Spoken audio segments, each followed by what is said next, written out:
Last year I posted a video where I went over every single Fender Jaguar that was in production at the time, but I didn't put them into any sort of ranking, and I kind of wished I did after I posted it. Today though, we are going to do that, except it's not just going to be for Jags. This is going to be for all the Fender short scale instruments that are currently available in the USA. The criteria for today's list is pretty simple. It's got to have a 24-inch scale length, and it's got to be available right now at Fender.com. And I'm going to include Squire in this list as well. However, no Fender Custom Shop and no Fender Japan. The tiers are as follows. Top tier, pretty good, it's fine, why are you like this, and never tried. I can't believe I have to say this, but this is not a definitive tier list. I do not claim to be an authority on the Fender Jaguar or any other short scale instrument. It's just my own opinions here, so if I happen to not like a guitar that you really like, don't let it get to you because it's not really that important. I'm just a random person talking into a camera on the internet. I want to start by just getting the two models I haven't played out of the way so that we can go on to the ones that I have. The first being the Squire Affinity Jaguar, and the second one being the two humbucker version of the Sonic Mustang. Now, I've never gotten to play the two humbucker version of the Sonic Mustang, but I have played the single coil version on 3 different occasions. Surprisingly, all 3 were really positive experiences. They were super lightweight guitars. Yeah, it's kind of streamlined because you don't have the slider switches like you do on a Mustang like this, but I really enjoyed it. It would make for a really good starter guitar. They're super affordable if you wanted to mod them out. Wouldn't cost you a fortune to do so, but even out of the box, I thought they were super solid, and surprisingly, I'm going to put them right into the pretty good tier. Yeah, definitely. They're pretty good. Classic Vibe Duo Sonic. I think that this guitar is really solid. I love the way that this guitar looks. It's got a really nice feel to the neck. It's just a cool instrument, man. I don't have anything to complain about with it, and the price is pretty decent as well. So we're going to go ahead. We're going to throw that into the pretty good category as well. The Kurt Cobain Fender Jaguar. Why are you like this? I know that some people are huge fans of Nirvana and of Kurt Cobain. There are entire YouTube channels where they just kind of obsess over every little detail of the guy's life and every gauge of string that was used on every song ever. Whatever, man, to each their own. But a Jaguar that is 3-tone sunburst only with 2 humbucking pickups, a tune-o-matic bridge, just not my bag. It's not my bag. So let's go on to the next one. The Classic Vibe Mustang. This is a guitar that I really wanted to like, and there are some positives about it, but there's one thing that kind of really holds it back from me being able to fully endorse the model, and that's the fact that the import version of the vibrato that comes with is not the best in the whole world. So if you are looking at one of those guitars, I would definitely think about budgeting in a replacement one, even if you just get the one from the Vintera II. I think it's a worthwhile upgrade. So with that in mind, I'm going to put that in the it's fine category. It's not bad, not good, a little bit of work, you'd have a great guitar. Before I replenish the options at the bottom, we're just going to get the Classic Vibe Jaguar out of the way, right where it belongs. Pretty good. I've had one of those for 6 years at this point. It's a quality guitar, man. The vibrato that comes on the Classic Vibe Jaguar is definitely a lot more serviceable and reliable and easier to dial in, most importantly, if you're somebody that's new to offset guitars than the Classic Vibe Mustang is. The pickups sound pretty good. The neck profile is comfortable on it. And one thing that I really like about the Classic Vibe Jaguars, having played several of them over the years, it's a lot easier to find one that's kind of lighter weight. So if that's something that's a consideration for you, it's definitely worth a shout. We're all done with the Squires. That leaves us with the rest of the Mexican-made Fenders and then the 2 American models. Well, let's jump right into this and have some fun. The Vintera II Jaguar. Now, if I was judging this on looks alone, which part of me wants to, and which is why I don't own one of these things, it would go in the why are you like this category that it's currently sitting in. But if I'm just being objective and just thinking about how the guitar plays and feels in the overall quality of it, I can't in good faith put it there.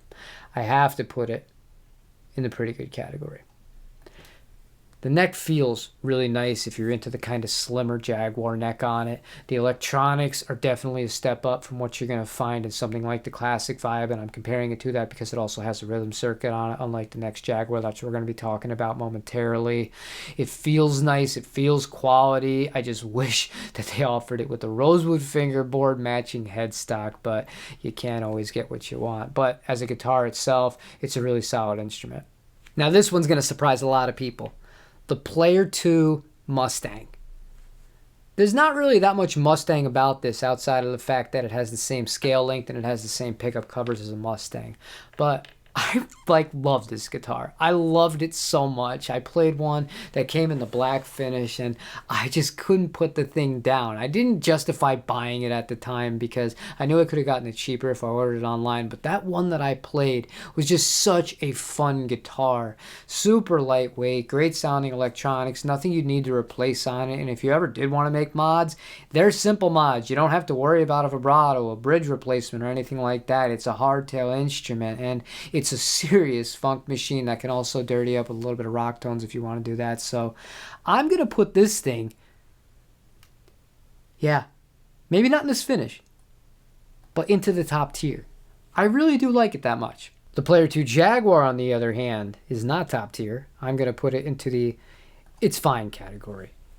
The thing is, even though the neck is basically identical to the one that comes on the Mustang, I don't love the rest of the guitar, and I don't feel like I'm missing out with the Mustang having the lack of the slider switches as much as I am without the rhythm circuit or any other kind of extra switching that you have on a traditional Jaguar with the Player II version of it. It's a fine guitar. Obviously, I'm a big fan of the neck profile. It is a little bit more modern with the satin finish on it and the bigger frets, but it's just not my personal cup of tea. We're down to the final three here, the Vintera II Mustang, the American Performer Mustang, which is about to be discontinued, and the Johnny Marr Jaguar, which we're going to save for last. Let's go ahead and get the easiest one out of the way here.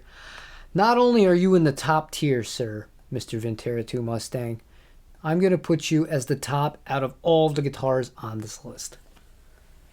I've done a lot of demos on this channel. There's not many that I can really remember like everything that I played and feel like, man, I'm super proud of that from a performance aspect. And when I had the Vintera II Mustang, I thought that it'd be pretty good, but I would definitely favor the Japanese kind of reissue Mustangs that I was used to. And man, I was so surprised at how quick I just immediately connected with that guitar. It brought out such a different kind of vibe and a different mood. It took me out of like I'm sitting in front of a camera filming a video for YouTube and more in like a creative atmosphere. And that's like pretty rare for me considering, you know, I do this all the time as far as the YouTube stuff goes. But it's an awesome guitar. At the same time as that I had a vintage 1975 Fender Mustang that was refinished in purple, and it felt like a dead ringer for it. The pickups sounded a little bit different, but the feel of the neck was really, really close. And to me, it's the best short scale Fender that they're currently selling right now.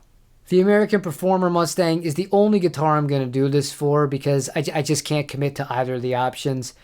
It's going right on the line between pretty good and it's fine.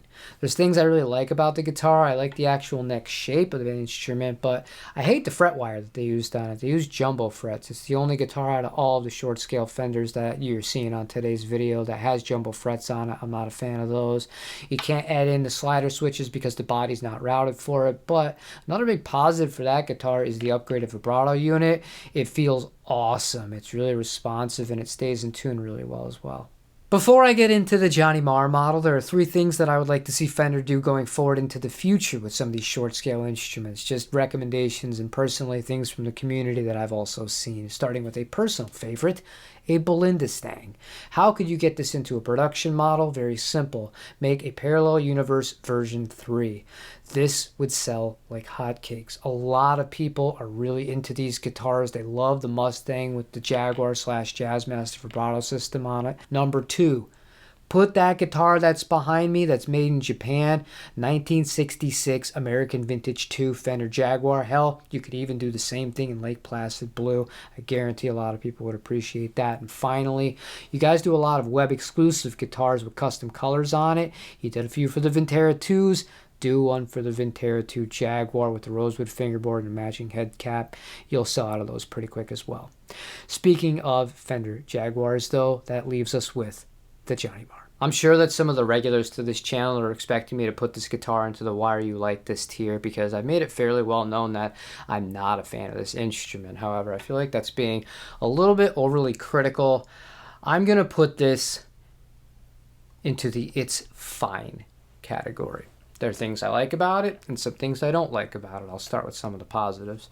Number one, the neck profile on the guitar is great. It's not as big as the American Vintage 65, which is one of my favorite Jaguar neck profiles of all time, especially out of the reissue series. I think it's the best one Fender ever made, but it's more substantial than anything else we've talked about on today's list so far. It's got the vintage size fret wire, it's got a 7¼ inch radius and a rosewood fingerboard.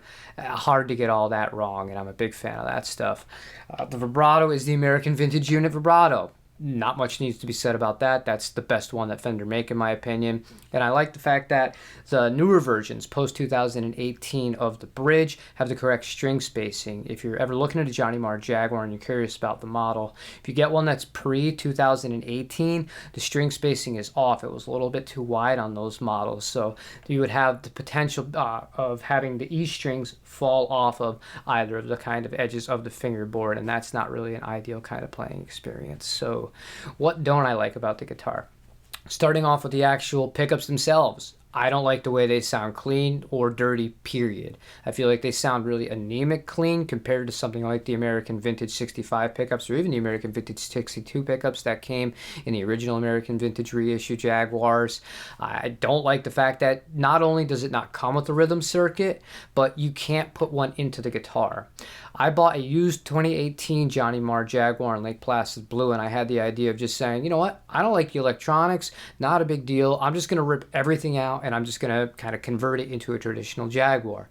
You can't do that because the body cavity isn't routed big enough to be able to house the rhythm circuit on it, and I found that out the hard way. Needless to say, that guitar did not end up sticking around so long, but the reason why I like the rhythm circuit so much is because there's a few things that you can do with it, and the thing that you gain by having the kind of 4-way selector switches and the 2 bright switches that replace the rhythm circuit on the Johnny Marr are huge downgrades to me. You're actually doing a disservice to the model, in my opinion, for this kind of sounds that I like to get.